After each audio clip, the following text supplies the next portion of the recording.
everyone, it's Samantha from Scrapmaster's Paradise, and today I want to show you my slat wall progress. It's not completely finished and I'm still kind of deciding where things go, but I wanted to show you guys the progress I have made so far. We'll just go left to right. So first I got these racks. I put all the details about the racks and where I bought them and the price over on the blog. I'll put the comment down there. So I ended up with 40 of these paper trays because they came in boxes of 10, so I just got 4 boxes. And I stuck 10 in a row, so I've got 4 rows, and I did cardstock in the first 2 rows and then pattern paper and collection kits in the second 2 rows. So I'm going to walk you through each section here. So I tried to put these kind of in rainbow order, but I wanted some of the colors separated. So I've got light pinks, dark pinks, reds, dark oranges and burnt oranges, bright oranges, yellows, light green, dark green, aquas and light teals, and darker teals and turquoises, dark blues, light purples, dark purples. And so for the bottom is all my neutral. I've got light browns, creams, vanillas in this one, medium browns, and then my dark browns. And I've got gray and black, and I think I only have like 2 sheets of actually of gray in here. White and craft. So I kept them kind of in rainbow order. I put all of my cardstock in these. I didn't really care about what brand or color names it was because I don't really refer to that when I'm blog posting or anything. I also put in all my specialty cardstocks and my monochrome polka dots. So this is just some monochrome polka dots from a pattern paper collection. I've also got textured cardstock in here, glitter cardstock, coordinations, and Swiss dot from Basil. So it's all just in there all together. So if I'm looking for a certain color, I can just flip through these. My husband calls this the paper flip. Just flip through like that. I always do that in the scrapbook stores when I'm looking at paper pads. I just flip.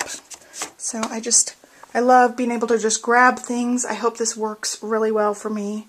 I'm just such a visual person. I like everything out in the open like this. When we moved, I purged most of my personal paper stash. I kept some that I really liked, and also I kept a lot of the SP monthly kits, which are now discontinued, but I kept them in their little plastic things. Let's see if I can lean this up.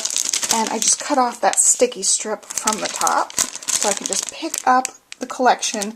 All the goodies are inside the collection. So I just stuck those in here. So that's what all of these are. It's just past monthly kits, other collection kits that I've picked up here and there. They're all Cardabella or Echo Park.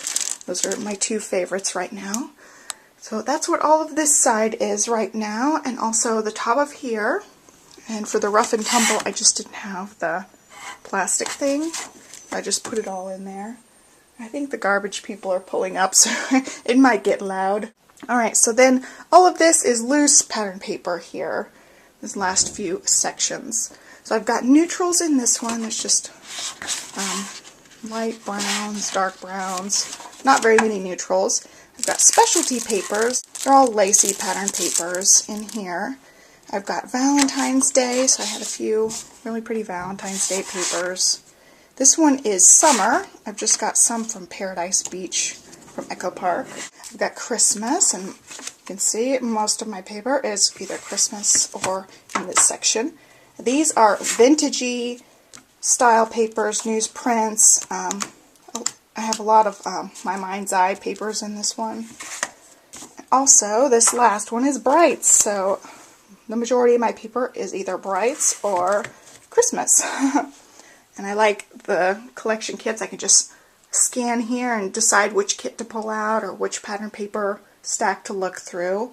I just love that it's open. I actually have more room on the top here, and I was thinking about either putting embellishments up there or putting some SP stamp sets. These were at a different Slatwall display store online. I've got all the details and the pricing on these over on the blog again. So they're just 24 inches, and I use them for a ribbon. And as you can see, I purged most of my ribbon when I moved. So I don't have much left. I need to get lots more ribbon. I ended up buying 10 of these. I thought they would fit on one row, but I actually decided to put them on 2 rows because I had a few left when I had to skip every other row. So again, there's lots of unused real estate up there. And also in between here, I could probably do another row of paper trays. I just need more ribbon. The one thing about these trays, they're a little bit bigger than 12 by 12.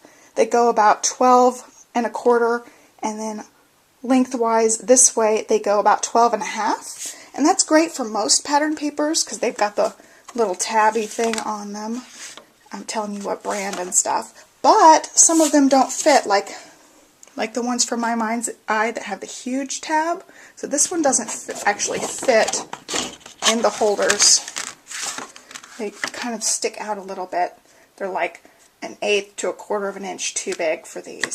So I just wanted to make note of that. This works for all the papers except these ones with a really huge tab. And I've only seen the really huge tab ones from My Mind's Eye, like I said. So that's my one piece that doesn't fit. I'll probably just cut it a little bit so it'll fit.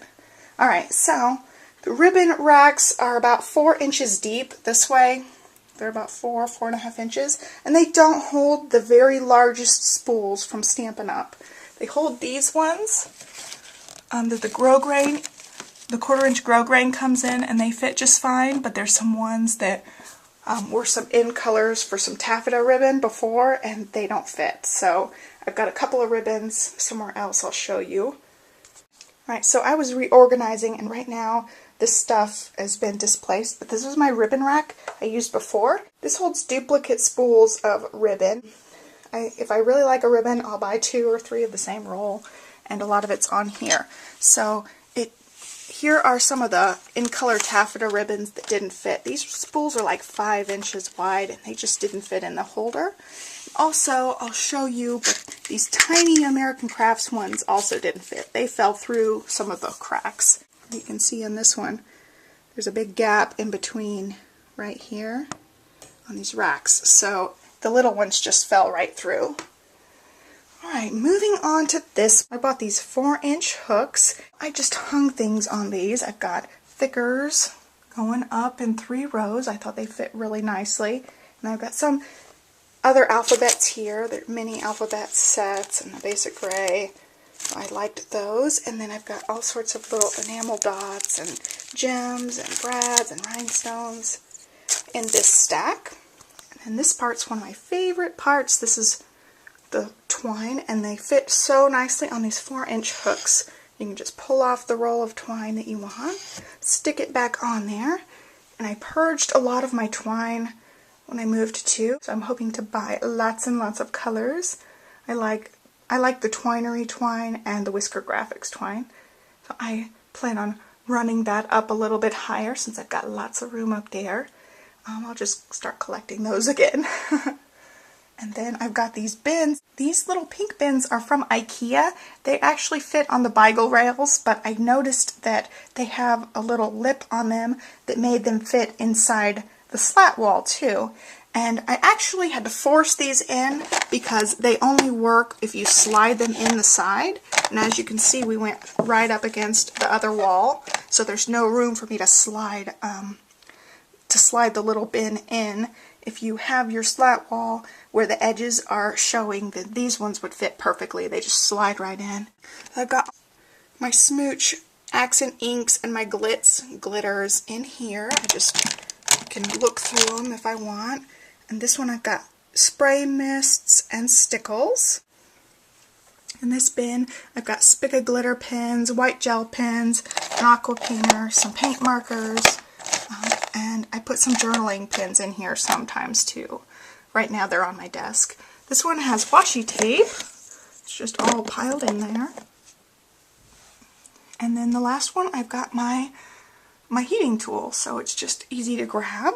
When I actually start crafting and using things, we'll see how I like the system, and I may reorganize a couple of these sections. But overall, I'm really, really happy with it. It just really inspires me to see all the bright colors and all the pretty stuff on the wall, and I can't wait to get back to crafting. So I hope you guys liked it. Make sure to go to the blog if you want more information about the actual racks. I also did a post last Wednesday about the actual hanging of the slat wall and the information about all the materials involved in actually hanging it up. So that is all for Organize Your Scrap Room today. I'll be back with another section next Wednesday. Thanks for watching. Bye.